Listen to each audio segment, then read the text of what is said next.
The casserole sat untouched on the long folding tables in the clubhouse, a reminder of countless HOA potlucks just like this one.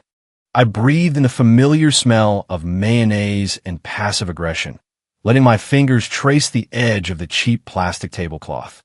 Everything in this room was exactly as it had always been.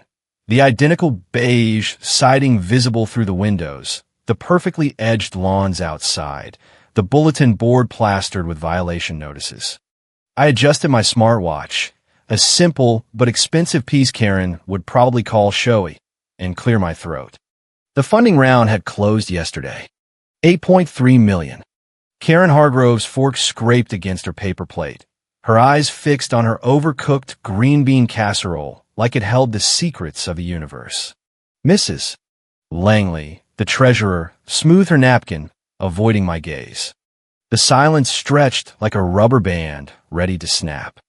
"That's nice, dear," Karen finally said in the same syrupy tone she used when she handed out warning letters for unapproved mailbox colors. "Though I still don't understand why you couldn't just get a real office job first." I swallowed hard, tasting metal. 12 years of building my fintech platform from a spare bedroom, and they still saw me as the weird tech girl playing pretend. My company was valued at over $180 million now. We were expanding into 3 new markets next quarter. Karen's fork clattered. "You're still uneducated, Sutton, playing pretend with laptops and apps. When are you going to get a real job?" The words hit like a physical blow, but I kept my spine straight. Years of practice had taught me how to weather these HOA storms without flinching. "My company employs 78 people, Karen. We're helping small businesses access capital." She was lucky. Mrs. Langley interrupted, reaching for the salt shaker. "You're just lucky, that's all. Not successful. There's a difference." My chest tightened.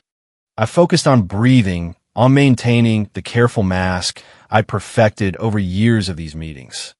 Through the window, I could see the same maple tree I used to admire when I first moved in. Its branches now bare against the November sky. "I should go," I said quietly, pushing back from the table. "Thank you for the potluck." "Yes, you should," Karen's voice cut like ice. "Get out of her clubhouse. You're an embarrassment to Willow Grove Estates." 3 years ago, those words would have shattered me. Now, they simply confirmed what I'd always known but tried to deny. I stood, smoothing my cashmere sweater. "Okay." That's all I said. "Just okay." The walk to the door felt longer than usual. Each step echoed with memories. Karen ripping up my solar panel permit right here in the foyer, Mrs. Langley's constant comparisons to real homeowners, their dismissive waves when I left corporate life to pursue my first venture. I drove away from the perfectly manicured streets in my modest sedan, passing the community gate that had denied my first variance request. My phone lit up with messages from my team about the major contract we'd just landed. The contrast between the HOA's rejection and my team's celebration created a hollow ache in my chest. At a stoplight, I caught my reflection in the rearview mirror.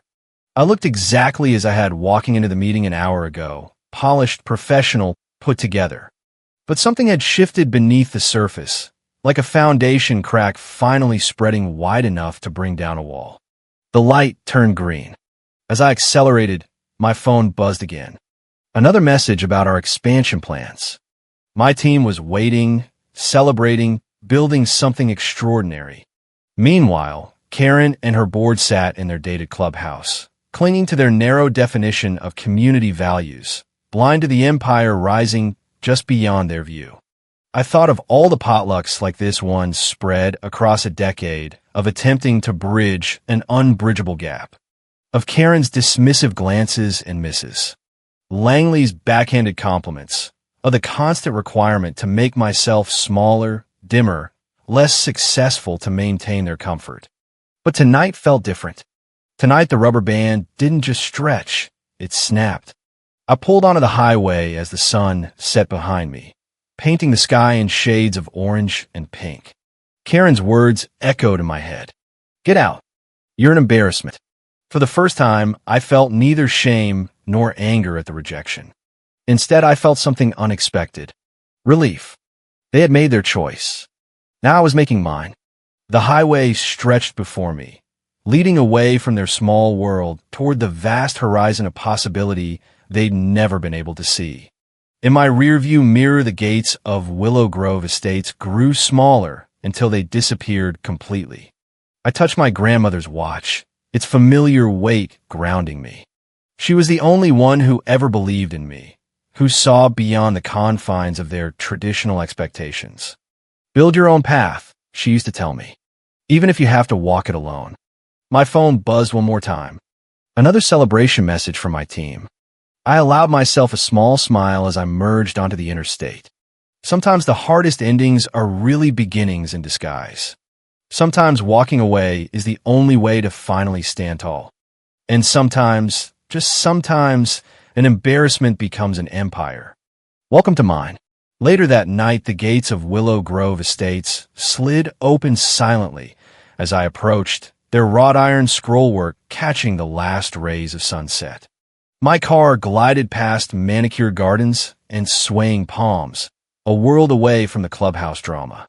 3 years ago, when I bought this place, I almost sent Karen a listing. Another futile attempt to prove my worth. I'm glad now that I didn't. Welcome home, Miss Merrick. The house system greeted me as I entered the foyer. Soft lights illuminated the space automatically, and the evening's financial reports projected onto the living room smart glass wall. The Dow was down, but our latest algorithm caught the dip perfectly. I paused at my wall of achievements, not for vanity, but for grounding. Forbes 40 under 40, Fast Company's most innovative companies, the Wall Street Journal profile that called our fintech platform revolutionary. Karen would probably mistake them for cheap decorations from HomeGoods. My home office beckoned, its floor-to-ceiling windows overlooking the dark water of the retention pond. 6 screens pulsed with real-time market data, tracking our operations across 3 continents. A text from Thomas flashed on my phone. Team breakfast tomorrow. The expansion numbers look incredible. I smiled, thinking of my COO's unwavering support since our startup days in that cramped spare bedroom. Back when Karen was telling everyone I was between real jobs, Thomas was securing our first round of angel funding. Would you like your evening tea, Miss Merrick? Carmen, my chef, appeared quietly at the door. She'd been with me for 2 years, ever since I finally admitted that living on protein bars wasn't sustainable. Yes, please. And can you prepare breakfast for 8 tomorrow? The executive team's coming at 7:30. Of course, your usual steel-cut oats and berries. I nodded, grateful for her simple understanding of my preferences. No judgment, no passive-aggressive suggestions about proper neighborhood activities like Karen's. Morning arrived with the kind of golden light that makes Florida feel magical. My executive team filtered in, dressed in everything from suits to hoodies, exactly the culture I'd worked to create. They gathered around my breakfast table, diving into Carmen's perfectly prepared spread. The quiet billionaire strikes again. Sarah, my CFO, teased as I patted in wearing my favorite Allbirds sneakers and a simple black dress. Did you see the latest valuation numbers? Thomas shot her a knowing look. She probably calculated them before any of us woke up. They were right, of course. My 41% stake in the company put my net worth well into the billions, at least on paper. Not that I'd ever tell Karen that. She'd either dismiss it as fake or demand her fair share of the special assessment. The meeting shifted to our headquarters downtown, a converted warehouse space that felt more like a community than an office. The lobby wall showcased photos of our team building houses with Habitat for Humanity, teaching coding at local schools, celebrating product launches together. Open Door Wednesday was in full swing. Junior developers and interns popped into my modest office, pitching ideas without fear. On my desk, surrounded by minimalist decor, sat my one indulgence, a first edition Hemingway, The Old Man and the Sea. A reminder that the greatest struggles often happen in silence. Karen would never allow this chaos. Her voice echoed in my head as I listened to a young analyst's passionate pitch about blockchain integration. I pushed the thought away, focusing instead on the brilliant spark in the analyst's eyes. Evening found me on my private balcony, the retention pond stretching endless and dark before me. My tablet displayed old neighborhood photos, block parties, holidays, forced smiles hiding constant criticism. A single tear escaped before I could catch it. My gratitude journal lay open beside me. Today's entries still blank. I picked up my pen, grateful for the team that became family. The strength found in rejection. The freedom to build without permission. The peace in choosing myself. My phone buzzed. Margaret, my former professor turned mentor. The only parental figure who ever truly saw me. Heard about the investment round? She said warmly. Proud of you, kid. Always knew you'd change the world your way. I gripped the phone tighter, thinking of all the young entrepreneurs who faced the same battles I did. The ones told to dream smaller, to conform, to accept limitations placed by others. The sun disappeared completely, leaving me alone with the sound of water and the weight of everything I'd built. In my mind, I heard Karen's voice again. You're an embarrassment. I looked out at my empire, the home, the company, the life they never saw and would never understand. The question wasn't whether I was an embarrassment to them. The question was, what would you build if you knew no one could stop you? I already had my answer. It was everything they saw as failure. And it was magnificent. 2 weeks later, the morning light streamed through our boardroom's floor-to-ceiling windows, catching the dust motes that danced above our expansion plans. I was mid-sentence about our Asian market strategy when my phone lit up again. Avery's name flashed across the screen for the fourth time in 30 minutes. As you can see from these projections, my voice faltered as the phone buzzed again. Thomas caught my eye, giving me a slight nod. Take 5, everyone, he suggested, already standing. The team filed out, leaving me alone with the persistent glow of my neighbors' calls. Avery, I kept my voice neutral, professional. The sob that came through the speaker was anything but, Sutton, you have to help. Karen's been crying for days. The reserve account is frozen. We're losing the clubhouse and facing massive special assessments. My stomach tightened, but my hand remained steady as I pulled up my tablet. Slow down. What happened? Some investment thing. Karen says it was guaranteed returns, but now the company's being investigated for fraud. And she broke off, hiccuping. They put everything into it. Everything. The words hit like ice water. Of course they did. Because Karen, who lectured me about real community investments versus playing with computers, would never admit she didn't understand something. After the call, I spent my lunch hour researching the scheme. Continental Asset Protection, a fraudulent insurance investment program promising 12% annual returns. They'd taken the HOA's entire reserve fund, the emergency repair money, everything the board had built over 40 years. My personal phone showed 16 missed calls from the neighborhood group chat. The text from Karen landed like a body blow. We need help. Just a small loan to cover the special assessment. We'll pay you back.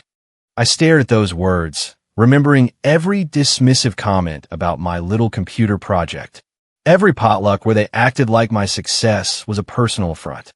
Every time they told neighbors I was still finding myself while I was building a company worth millions. My fingers hovered over the keyboard before typing. Business, not personal. Rates apply. The siege began slowly, then built like a hurricane.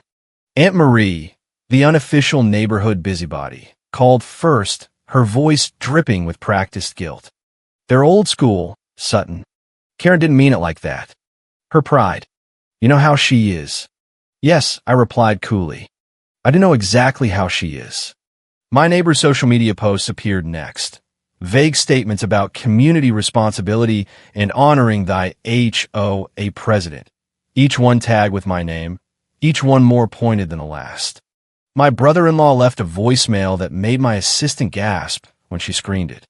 Something about neighborly duty and burning bridges. I deleted it without listening to the end. You don't understand what we're going through, Aunt Marie tried again. I've forgiven them, I told her, watching the market ticker scroll across my office wall. But I'm not responsible for them. The call from building security came 3 days later while I was reviewing quarterly reports. Ma'am, there's an older couple downstairs claiming to be from the HOA board. They don't have approval for entry. My heart stuttered as I pulled up the security feed. There they were, standing awkwardly in my building's marble lobby. Karen clutched a photo album to her chest, the one full of carefully curated happy neighborhood memories. Mrs. Langley held what looked like one of her homemade apple pies, the kind she used to make when she wanted something from me. They looked smaller somehow, out of place among the sleek furniture and modern art. Karen's cardigan was slightly faded. Mrs. Langley's shoulders stooped in a way I'd never seen before. I'm not available, I told security, my voice steady despite the tremor in my hands. Unapproved guests are not allowed. I watched them leave through the revolving door, their reflections fragmenting in the glass. The pie tilted precariously in Mrs. Langley's grip. Karen's hand reached out to steady it, always trying to fix her mistakes, even now. Thomas appeared in my doorway as their car pulled away. He didn't ask if I was okay. Instead, he said, "The Singapore team is ready for our call." I nodded, grateful for the anchor of work, the solid ground of the life I'd built. On my desk next to the Hemingway sat the framed article that started all this, the announcement of our $8.3 million investment round. The one Karen had dismissed as beginner's luck. My phone buzzed with another text from Avery. They just wanted to talk. You could have at least seen them. I thought of all the times I wanted to talk, all the times I needed them to see me, all the moments they chose their pride over their neighbor. I'm in meetings all day. I texted back, then silenced my phone. The Singapore team was waiting. The markets were moving. Life went on whether they understood it or not. And sometimes forgiveness meant loving yourself enough to keep walking forward even when the people behind you were calling you back. The email arrived at 3 a.m. 3 days later, its notification light pulsing in my darkened bedroom like a distress signal. Subject line, "We made mistakes. Please read. Sender, Karen." I waited until morning until I was settled at my desk with coffee and market reports. Thomas's daily briefing sat untouched beside me as I finally clicked open the message. "Dearest Sutton, remember the block party Karen organized when you first moved in? You'd sit on your porch for hours with your laptop and notebook already planning your future. We thought it was just playing. We should have seen you were building dreams. I found these photos yesterday. Attached were scanned images. Me at my first neighborhood tech fair, clutching a blue ribbon for my cryptocurrency simulation model. My graduation from corporate life, where I'd announced I was leaving to start my company. Community Christmas 3 years ago, the last one before everything imploded. The email continued dancing around any direct acknowledgement of harm, weaving nostalgia with careful omissions. No mention of Karen calling my business plan pixie dust and wishful thinking. No reference to the potluck where she suggested I get a real job while my seed funding announcement sat unread on the bulletin board. The closing paragraph twisted the knife. "We'd love to visit your new place by the pond. It looks so peaceful in those magazine photos. Remember how we used to take the whole neighborhood swimming every summer? Community meant everything then." I read it twice, my coffee growing cold. The manipulation was artful. She'd always been good at that, painting pretty pictures over ugly truths. My fingers hovered over the keyboard before I forwarded the entire thread to my assistant with 2 words, "Archive." No reply. The lobby call came the next day. "Miss Merrick, your neighbor Avery is here. She doesn't have an appointment." I glanced through the glass walls of my office. The trading floor buzzed with activity. Analysts moving between screens, displaying real-time market data. Our latest algorithm just cleared beta testing. "I'll come down." Avery stood out among the suits and sleek dresses, her teacher's casual wear marking her as clearly as her anxious posture. Several employees pretended not to watch as I approached. "This isn't appropriate," I said quietly. "Neither is ghosting your community." Her voice carried, drawing more attention. "We're going to lose everything." "Lower your voice." I guided her toward a side corridor away from curious eyes. Karen chose to invest without research. Actions have consequences. They're telling everyone you abandoned us. Anne-Marie says you've changed. That success has made you cold. Success didn't change me, Avery. It revealed me, and them. Her face crumpled. How can you be so calculating about this? Because someone has to be. Did you know Karen refused financial advice from my CFO last year? Called it millennial nonsense, and went with that scam instead. She was trying to protect their retirement numbers. She was protecting her pride. There's a difference. Later that week, I sat in DR. Warner's office, watching storm clouds gather over the city skyline. I've spent a decade seeking their approval. I told her, tracing the leather grain of her couch, building something extraordinary, hoping they'd finally see me. And now, she asked. Now I'm tired. Every achievement becomes another weapon for them to use against me.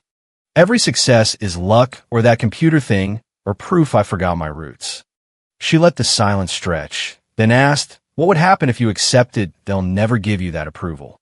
The question hit like a thunderclap. I thought of all the energy I'd spent translating my world into terms they might understand. All the potlucks spent defending basic business concepts. All the carefully carved space I kept for them in my life, even as they filled it with doubt and dismissal. Then I'd be free, I whispered, and the truth of it brought tears I didn't expect. The magazine cover dropped 2 weeks later. The photographer had captured me at dawn barefoot on my pondside balcony. The morning light turning everything to gold. My coffee mug, a gift from Thomas, read self-funded in bold letters. The headline above my head declared, no degree, no apology, just results. The article told my story plainly. Small-town girl builds $180 million fintech empire without venture capital or HOA support. It quoted my TED Talk about algorithmic trading democratization. It mentioned the scholarship foundation I'd started for young women in tech. The group text from a neighborhood lit up within hours. Anne-Marie, a little humility goes a long way, Sutton. Uncle James, Karen built this community for 40 years. That's real work. Karen, we just want our neighbor back. I read their words once, then deleted the thread. Through my office window, I could see a young intern giving her first presentation to the trading team. Her hands shook slightly as she pointed to her projections, but her voice was clear and confident. I thought of Caroline, Avery's daughter, who sent me a private message last week asking about coding boot camps, who signed her email's future CEO and didn't let her parents know we talked. The storm clouds had passed. The pond would be perfect for swimming this weekend. Its waters clear and cool. I'd sit on my balcony with my self-funded mug and watch the sun rise over my choices. My peace, my truth. Sometimes the hardest part isn't building your dreams. It's protecting them from the people who should have helped you build them in the first place. A month later, on the day we finally wrapped up the project, the champagne flowed freely in our main conference room. Developers and analysts mingled as we celebrated landing the Goldman contract. Thomas raised his glass, pride evident in his gesture toward the team that made it happen. To democratizing fintech, one algorithm at a time. My phone vibrated against the marble conference table. Another email from Karen. The subject line was simpler this time. We were wrong. I excused myself, sliding past congratulatory huddles to reach my office. The city sparkled beyond my windows, a testament to possibilities realized. I took a deep breath and opened the message. Dear Sutton, we've spent weeks trying to find the right words. Karen and the board know now that we failed you, not just recently but throughout your journey. Our pride and fear blinded us to your vision. If there's any space for us again in your life, we'd be grateful for the chance to learn, to understand, to be present in whatever way you'd allow. We value you, Karen. Everything okay? Thomas appeared in my doorway, concern etched on his features. He'd known me long enough to read the subtle tension in my shoulders. They're trying again. I turned my screen toward him, more direct this time. He scanned the message, jaw tightening. Potluck 3 years ago. Remember? I did. The memory rose unbidden. Karen interrupting my investor pitch practice to lecture about honest work while the board nodded along. Both of them talking over my attempts to explain market algorithms. I'd left early, their dismissal following me into the cold November night. Yeah, I minimized the email. Different words, same song. What are you thinking? He leaned against my desk, protective as always. I'm thinking I need some perspective. The next morning I sat across from Dr. Warner watching rain trace patterns down her office windows. What would boundaries look like? She asked after I shared the email. If you were to consider allowing them back into your life. I've thought about this during sleepless nights. They need to respect my work, my choices. No more dismissive comments about computer money or luck. No financial entanglement. I paused. And they need to acknowledge the harm. Really acknowledge it, not just gesture at it. And do you believe they're capable of meeting those requirements? The rain intensified, drumming against glass. No, y whisperat. I don't. That evening I met Margaret, my former professor and longtime mentor, at our usual wine bar. She listened intently as I explained the situation, swirling her Cabernet thoughtfully. Forgiveness is for you, she said finally. It lightens your load, clears your path forward. But access, she set down her glass. Access is earned through consistent respect and genuine change. Don't confuse the two. Back home, I sat on my pondside balcony with my journal, the same one I'd kept since starting my company. Its pages held every milestone, every setback, every moment of doubt and triumph. I began to write. Dear Karen and board, I've spent years translating myself into a language you could understand, only to realize you never wanted to learn it. Every achievement became another reason to diminish me. Every success triggered another lecture about real work and staying humble. You didn't just doubt my dreams. You actively worked to discourage them. And when those dreams proved stronger than your doubt, you labeled me cold, ungrateful, changed. But I haven't changed. I've simply stopped apologizing for who I've always been. The words flowed faster now, truth spilling onto paper. I wrote through sunset, through darkness, until the pond reflected moonlight like scattered diamonds. In the morning, I crafted my final email. I read your message carefully. You say you want to understand now, to learn, to be present. But understanding requires humility. Learning demands genuine curiosity. Presence means accepting reality rather than trying to reshape it. You taught me what it means to be unwanted. I've learned what it means to want myself anyway. I forgive you, but forgiveness doesn't include access. You won't be part of this chapter because you tore out the pages yourselves. Sutton, CEO, self-made. My finger hovered over the send button. Through my office windows, I could see our development team arriving, their energy palpable even from here. We're launching a new feature today, one that will help thousands of small investors build safer futures. I pressed send, then immediately blocked their addresses. Later that afternoon, I met with my lawyers to establish a modest trust fund for the HOA. The terms were clear. Monthly stipend for basic maintenance needs, managed by a third party. No direct contact required or permitted. Avery called within hours. You're being cruel, she said, voice thick with accusation. They need you. They need security, not me. I provided one without sacrificing the other. Is this really what success looks like to you? Cutting off your own neighbors? No, Avery.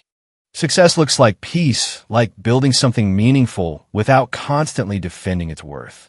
I paused, thinking of Caroline and her quiet dreams. Success looks like breaking cycles instead of perpetuating them. The line went quiet. When she spoke again, her voice was smaller. I don't understand you anymore. You never did. That's not your fault. You weren't supposed to. You were supposed to follow the script they wrote. I just chose to write my own. After we hung up, silence settled over my office like fresh snow. No more calls, no more emails, no more emotional warfare disguised as community obligation. I picked up my self-funded mug and walked to the window. Below, a young developer was showing her mother around our office, gesturing excitedly at her workspace. The mother beamed with genuine pride, asking questions, learning her daughter's language. Some dreams need protection from the very people who should have helped build them. But other dreams, they find the right gardeners, the ones who understand that growth requires both roots and wings. I touched the cool glass, my reflection overlaying the city beyond. And I saw the woman who once sat quietly at that potluck table, already knowing her path. She smiled, finally free. 6 months can change everything or nothing at all. Standing at the podium of our foundation's first scholarship ceremony, I watched 5 young women receive their startup grants, each clutching their ceremonial check with the same fierce pride I once held my first investment contract. Dreams shouldn't depend on zip codes or HOA covenants, I told the packed auditorium. They should depend on grit, vision, and the courage to bet on yourself when no one else will. For the front row, Thomas gave me a subtle nod. He knew the weight behind these words, had watched me transform rejection into revolution over the past half year. Our educational platform, Self-Made Academy, launched last month with 10,000 signups in the first week. Every lecture I recorded felt like a letter to my younger self. Each module a roadmap I wished I'd had. After the ceremony, one of our grant recipients approached, hands still shaking slightly. "Miss Merrick, I'm Jessica Chun. My parents wanted me to become a pharmacist, but I've been coding since I was 12. I recognized the tension in her shoulders, the careful way she held herself, as if expecting her dreams to be dismissed at any moment. "Tell me about your startup," I said, leading her toward the refreshment area. Her eyes lit up as she described her AI-driven personal finance app for first-generation immigrants. "My father called it my expensive hobby," she added, voice dropping. "Said I'm throwing away my degree. Karen called my first algorithm computer games." I shared, watching understanding dawn in her expression.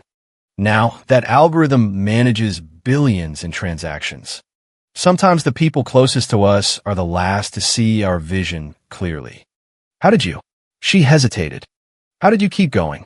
I stopped waiting for permission to believe in myself. I handed her my card. "Call my office Monday. We'll set up some mentoring sessions." Later that evening, I was reviewing applications for our next grant cycle when Thomas dropped by with takeout from our favorite Thai place. "Productive day?" he asked, distributing containers across my desk. 5 more founders launched toward their dreams, I said, reaching for the pad thai. Plus, the educational platform hit 15,000 users this morning. He settled into his usual chair, tie loosened. Avery called the office again. My chopsticks paused halfway to my mouth. Same message. "Caroline's graduation next month. She wants you there." I set down my food, appetite fading.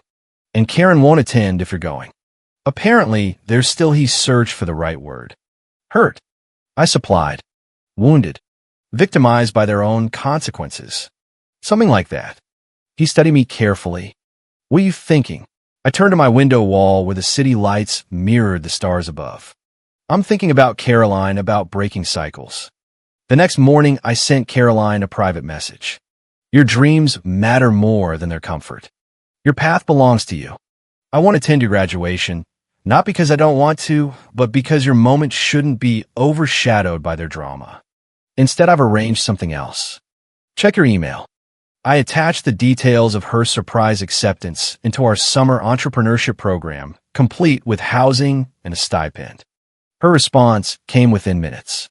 "Thank you for seeing me." The morning's meetings blurred together until my quarterly lunch with Margaret. Over grilled salmon and asparagus, I updated her on the foundation's progress. "You've built quite the legacy these past months," she observed, though not the kind Karen would recognize. "No," I agreed. "Not their kind of legacy at all." She took a thoughtful sip of wine. "And how are you really?" I considered the question, thinking back to those turbulent potlucks, those tear-filled phone calls, those constant demands for validation I could never quite provide. "I'm at peace," I realized. "Truly at peace." "It shows," she said softly. "You're not carrying them anymore." That evening, I led a virtual masterclass for our platform's members. Hundreds of faces filled my screen, each representing a dream that someone somewhere probably told them to abandon. I shared my journey, not the sanitized version, but the real one, complete with HOA rejection and lonely victories. Success isn't just about numbers, I told them. It's about building something that aligns with your truth, even when that truth makes others uncomfortable. It's about choosing yourself repeatedly until it becomes natural. A question popped up in the chat. How do you deal with neighbors who don't support your vision? I smiled, thinking of Jessica Chun, of Caroline, of my younger self. You love them enough to let them be wrong about you. After the class, I walked through our empty office, past the wall where we displayed our founder successes. 5 new photos joined the collection this week. Women who refused to shrink their dreams to fit others' expectations. In their eyes, I saw the same determination that once drove me to build this company from my spare bedroom, fueled by rejection and ramen noodles. My phone buzzed with a text from Thomas. Dinner tomorrow, new Italian place on 5th. Only if you're ready to hear about my next big idea, I replied. Always am. 7 p.m. I looked out at the city I'd helped reshape, at the legacy I was building, not through obligation, but through choice. Perfect. I texted back. I'll bring the blueprints. The peace that settled into my bones these past 6 months wasn't the quiet of surrender. It was the calm of knowing exactly who I was and choosing to be that person completely. No apologies, no compromises, no permission required. Some might call it cold, some might call it cruel, but I called it clarity. The kind that only comes when you stop trying to translate your dreams into a language they were never meant to speak. I gathered my things, ready to head home. Tomorrow brought another day of building, teaching, leading, another day of showing others that their dreams don't need HOA approval to be valid. Another day of living the truth I had to learn the hard way. Sometimes the greatest act of love is letting go of the people who can't love you as you are.